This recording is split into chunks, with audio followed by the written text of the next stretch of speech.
만복의 근원 하나님, 온 백성 찬송 드리고 저 천사여 찬송하세. 찬송 성부 성자 성령.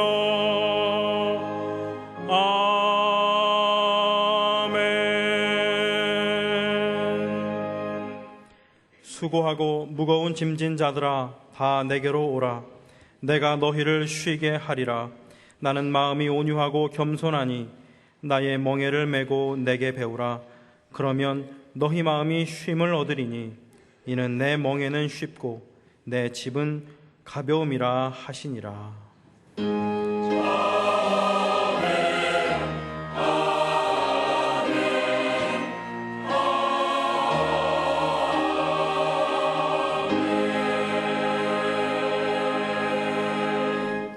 이 시간 하나님께서 우리에게 주시는 구약의 말씀은 레위기 17장 11절입니다. 제가 가지고 있는 성경으로 173쪽입니다. 레위기 17장 11절입니다. 육체의 생명은 피에 있음이라. 내가 이 피를 너희에게 주어 단에 뿌려 너희의 생명을 위하여 속하게 하였나니 생명이 피에 있으므로 피가 죄를 속하느니라. 아멘.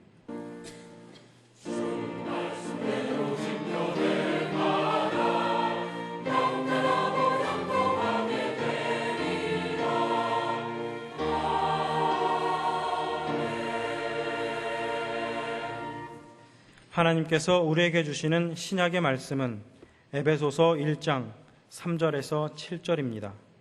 제가 가지고 있는 성경으로 310쪽입니다.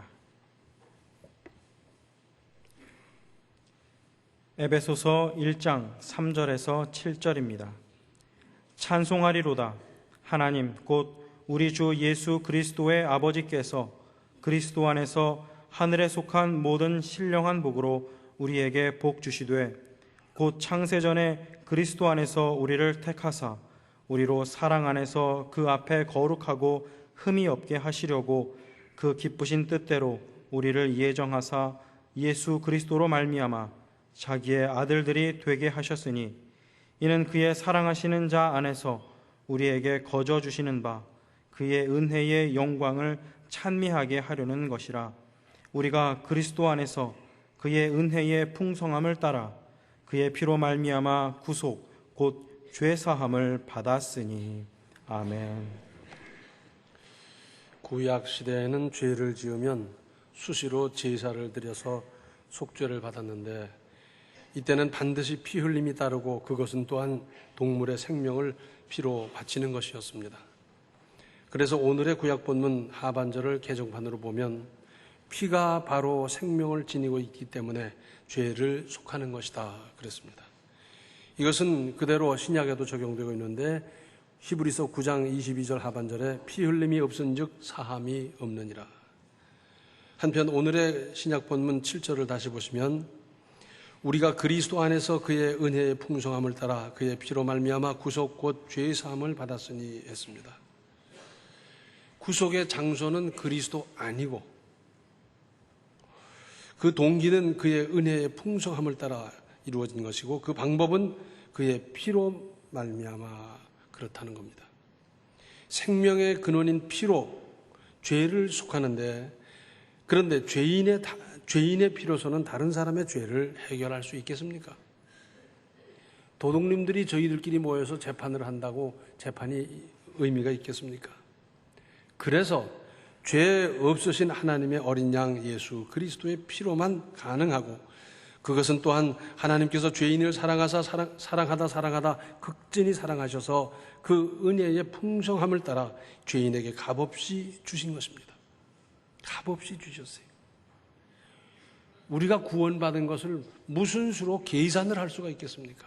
워낙 비싸니까. 그런데 계산할 수 없는 것은 공짜입니다. 부모님의 사랑 공짜지요. 우리가 당장 공기가 없으면 숨을 못 쉬고 죽는데 이거 공짜고요. 우리 하나님께서 우리를 구원하는 것 이것도 공짜로 해주셨어요. 그래서 은혜란 말밖에 다른 말로 표현이 불가능합니다. 구속이라는 말에 오해가 있기 쉬운데 그 말씀의 배경을 살펴보면 출애굽이나 바벨론 포로에서의 해방되어 귀환하는 일에서 그림자를 찾을 수 있습니다. 뿐만 아니라 노예의 값을 지불하고 사서 해방시켜주는 일 또한 이런 의미입니다. 노예는 재산입니다. 그래서 그 노예가 있어서 일을 하고 그 일을 함으로 말미암아 그 가정에 보탬이 되는 거예요. 노예는 값이 정해져 있거든요. 젊고 일 잘하는 노예는 비싸고 늙고 병든 노예는 싸고 그렇지 않겠어요? 그런데 다른 사람이 그 몸값을 지불해 주고 그 노예를 자유인으로 해방시켜 준다. 이런 일이 흔히 있었겠습니까? 이건 극히 드문 일입니다. 극히 드문 일이에요. 또 이런 경우 구속에는 구속해주는 사람의 자비심과 해방된 사람의 환희가 중심적인 내용입니다. 어쨌거나 그렇게 해서 해방이 되었다. 얼마나 기뻐 뛰고 살았겠습니까? 고린도전서 6장 19절로 21절에는 이런 말씀이 있습니다. 너희 몸은 너희가 하나님께로부터 받은 바 너희 가운데 계신 성령의 전인 줄을 알지 못하느냐? 너희는 너희의 것이 아니라 값으로 산 것이 되었으니 그런즉 너희 몸으로 하나님께 영광을 돌리라. 나를 위해서 치러진 엄청난 대가가 있기 때문에 나는 내 마음대로 내 몸을, 내 인생을 할 수가 없어요. 또 고린도전서 7장 23절에는 너희는 값으로 사신 것이니 사람들의 종이 되지 말라 그랬어요. 사람 눈치 보고 살기보다는 하나님 바라보면서 살아라. 사람은 늘 변하니까, 변덕이니까. 그러니까 하나님 보고 살아라. 인류 최후의 적은 누가 뭐래도 죽음이고 죽음은 어디서 왔습니까? 죄값으로 왔거든요. 그 근원은 마귀입니다. 마귀는 달콤한 속삭임, 무서운 위협 등 별의별 방법으로 사람을 잘못되게 타락하게 범죄하게 합니다. 그러나 요한복음 16장 33절에 예수께서 선언하셨습니다. 내가 세상을 이겼노라. 마귀를 이겼다 그 말입니다. 그래서 우리도 그리스도 안에 있으면 마귀를 얼마든지 이길 수 있는 겁니다. 로마서 8장 1절과 2절에는 이런 말씀이 있습니다. 그러므로 이제 그리스도 예수 안에 있는 자에게는 결코 정죄함이 없나니 이는 그리스도 예수 안에 있는 생명의 성령의 법이 죄와 사망의 법에서 너희를 해방하였습니다. 그리스도 안에 있기 때문에 다른 사람이 정죄할 수가 없어요. 단 우리는 그 안에서 회개해야 되고 그렇죠. 즉 누구나 그리스도 안에 있으면 형의 확정과 집행에 유예되어 죄 없음과 같은 신분에 이릅니다. 그러나 그 밖에 있으면 그것만으로 이미 정죄받은 것이고 그들의 미래는 뻔하지 않습니까? 죽음으로 가는 거죠. 멸망으로 가는 거죠. 여기에 전도의 필요성과 절실함이 있는 겁니다. 사도행전 4장 12절에는 다른 이로서는 구원을 얻을 수 없나니 천하 인간의 구원을 얻을 만한 다른 이름을 우리에게 주신 일이 없음이니라 하였더라. 예수 이외에는 구원의 방법이 없습니다. 그런데 많은 사람들이 착각하고 있어요. 여기 가도 구원받고 저기 가도 구원받을 거다 착각하는데 그건 아니고요. 그러면 다른 종교와 관계를 맺고 지내는 건 어떤 거냐? 그건 이웃이기 때문에 그래요. 우리가 이웃 사람과 살면서 떡도 나눠 먹고 풋고추도 나눠 먹고 그런 관계 이상 아무것도 아닙니다. 돌을 닦아서 덕을 쌓고 무슨 죄를 없이 안 됩니다. 고행을 하고 선행을 하고 100년을 닦아도 이거 가지고는 안 되는 거예요. 예수 그리스도의 십자가의 보혈 외에는 방법이 없습니다. 하나님은 죄 없으신 독생자 예수님을 어떻게 이렇게 보내시고 고난당하게 하시고 십자가로 구원을 이루셨겠습니까? 원래 예수님은 무한하신 분이에요. 절대자세요. 이분이 유한한 사람의 모습으로 이 땅에 오셨다는 것 자체가 얼마나 큰 고통이었겠어요. 가령 우리가 개구리가 된다고 한번 생각해 보세요.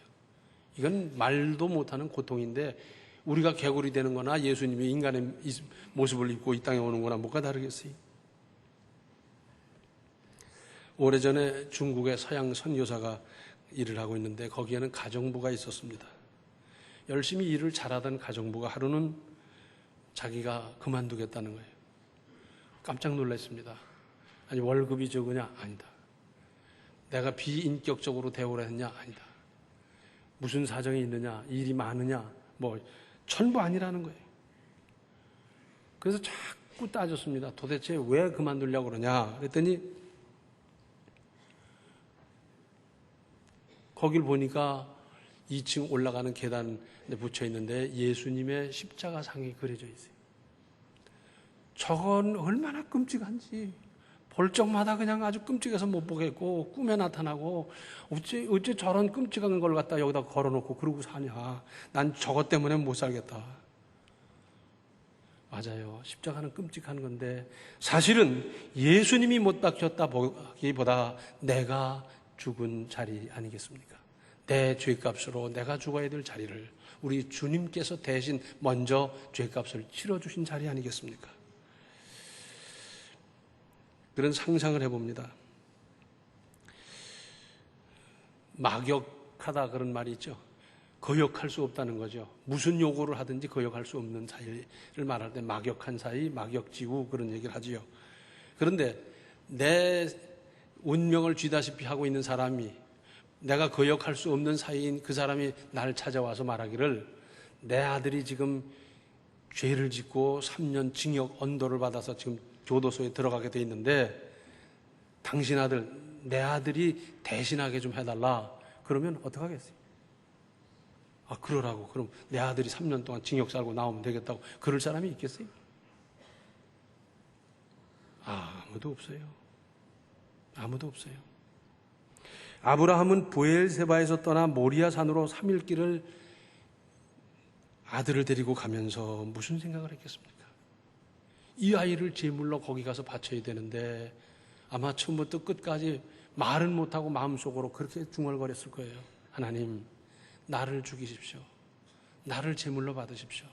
나는 100번 죽어도 괜찮습니다. 청춘이 구말리 같은 죄를 하나님 저렇게 하면 어떡합니까? 아마 처음부터 끝까지 그러고 가지 않았겠어요?